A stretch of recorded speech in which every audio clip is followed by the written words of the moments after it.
মানুষ নিচে নামতে নামতে সে নিজেই জানে না যে কতটা নিচে সে নেমে যাচ্ছে।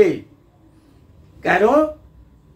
তার তখন চোখ তো অন্যদিকে থাকে। কখন সে রিয়েলাইজ করে? যখন সে ধাক্কা খায়, যেটা এক সময় সিপিএম এর ক্ষেত্রে হয়েছিল। ধাক্কা খাওয়ার পরে সে বুঝেছিল কত নিচে সে নেমেছে। আজকে ঠিক সেই একই অবস্থা মমতা ব্যানার্জির হচ্ছে।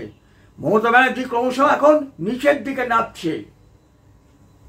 মমতা ব্যানার্জি বলছেন যে বিএসএফ নাকি বর্ডার দিয়ে বাংলাদেশি অনুপ্রবেশকারীদের ঢোকাচ্ছে।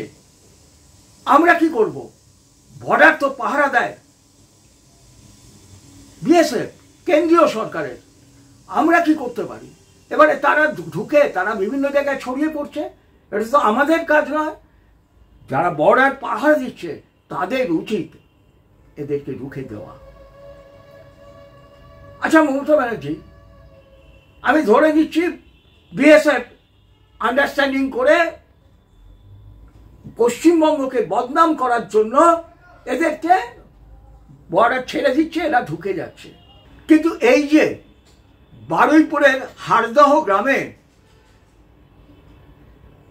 কয়েকশো, কয়েক হাজারও হতে পারে, এই যে রোহিঙ্গা যে বাস করছিল বা করছে এই হারদহ গ্রামে, তার তো চাক্ষুষ প্রমাণ আছে।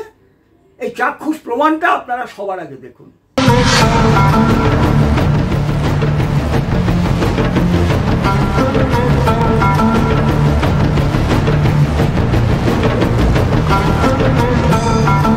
19 সেপ্টেম্বর 2017 রাষ্ট্রপুঞ্জ জানায় 4 লক্ষ রোহিঙ্গা মায়ানমার থেকে পালিয়েছে। তারা বাংলাদেশে ঢুকেছে। রোহিঙ্গাদের গতিবিধি পাশের দেশেও ছড়িয়ে পড়ার সম্ভাবনা রয়েছে। ঠিক তার পরের বছর মানে 2018-তে বিএসএফ রিপোর্ট পাঠিয়েছিল স্বরাষ্ট্র মন্ত্রকে। কি লিখেছিল রিপোর্টে? ভারতে যে রোহিঙ্গারা আছেন কিছু জায়গায় তারা বেশ চাপের মধ্যে রয়েছে। পশ্চিমবঙ্গে কিছুটা হলেও বন্ধুত্বপূর্ণ মনোভাব দেখানোয় সেখানে জড়ো হচ্ছেন রোহিঙ্গারা। ওই রাজ্যে বেশ কিছু শিবিরও তৈরি হয়েছে। পশ্চিমবঙ্গের কোথায় রোহিঙ্গারা? তারা কি এখনো আছে?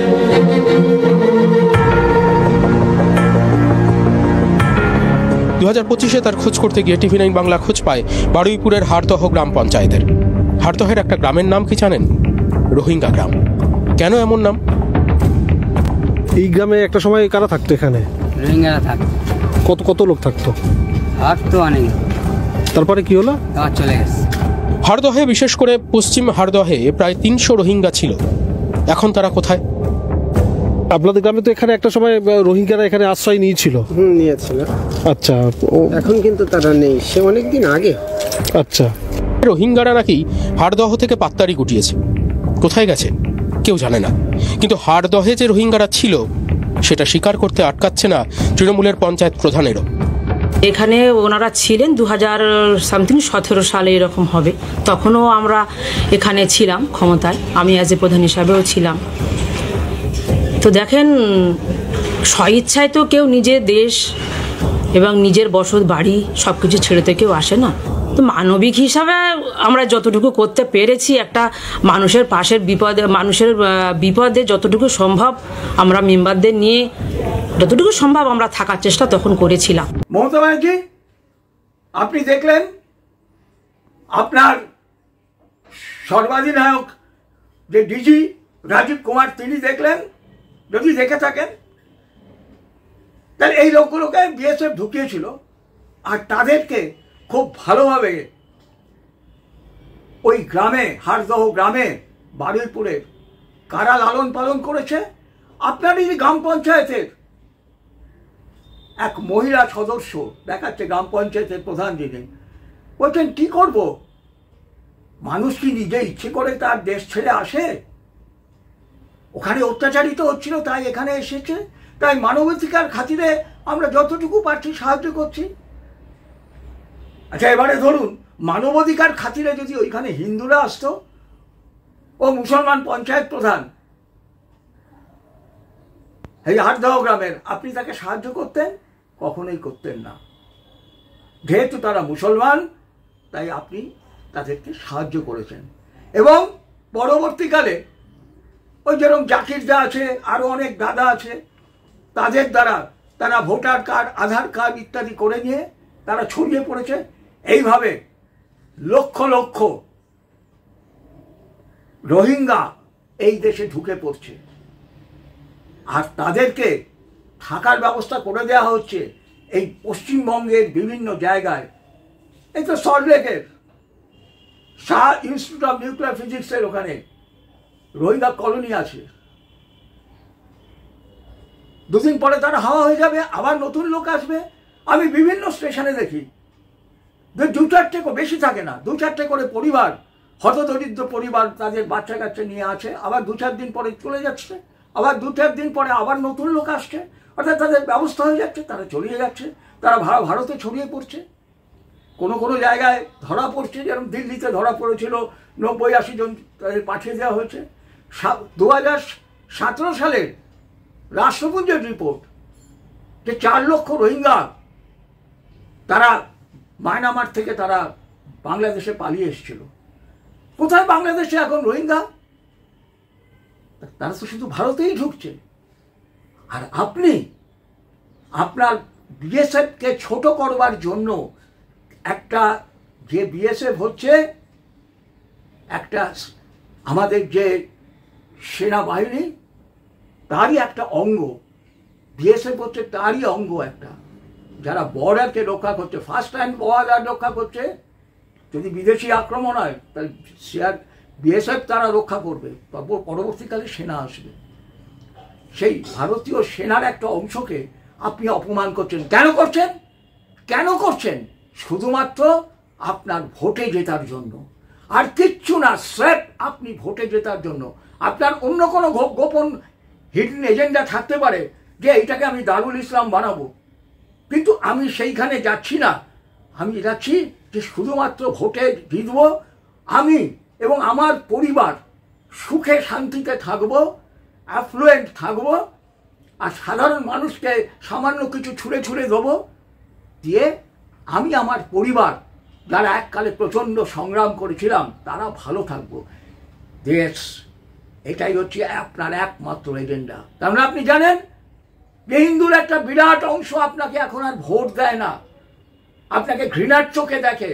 ইয়েস, সেই 2005, 6, 7, 8 ওই সময়কার মমতা হিসেবে দেখে না, মমতা ব্যানার্জি হিসেবে আপনাকে ঘৃণার চোখে দেখে।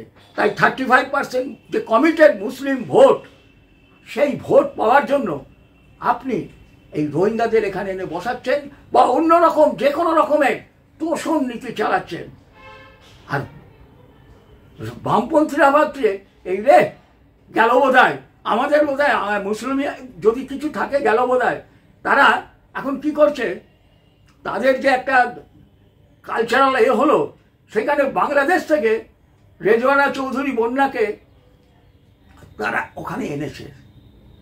যে বাংলাদেশ এখন ভারতকে প্রতিনিয়ত অশ্লীল ভাষায় গালাগালি করছে, সিপিএমও ভাবছে যে এই রেজওয়ানা চৌধুরী বন্যাকে যদি আমি এখানে এনে যদি মুসলমানদের দেখাতে পারি, দেখো এরা কত গালাগালি করছে ভারতকে, আর তাদেরকে আমি এনেছি, তাহলে আমাকে কেন ভোট দেবে না? এই মুসলমান ভোটের জন্য কাড়াকাড়ি চলছে। এইটাই তো কারণ। এই কমিউনিস্টরা আজকে এককালে লক্ষ লক্ষ বাংলাদেশিকে ঢুকিয়েছিল এখানে, হিন্দুদের জমি থেকে উৎখাত করে তাদেরকে বর্গা বসিয়েছিল। আর এখন মমতা ব্যানার্জি বাংলাদেশের লোক প্লাস রোহিঙ্গা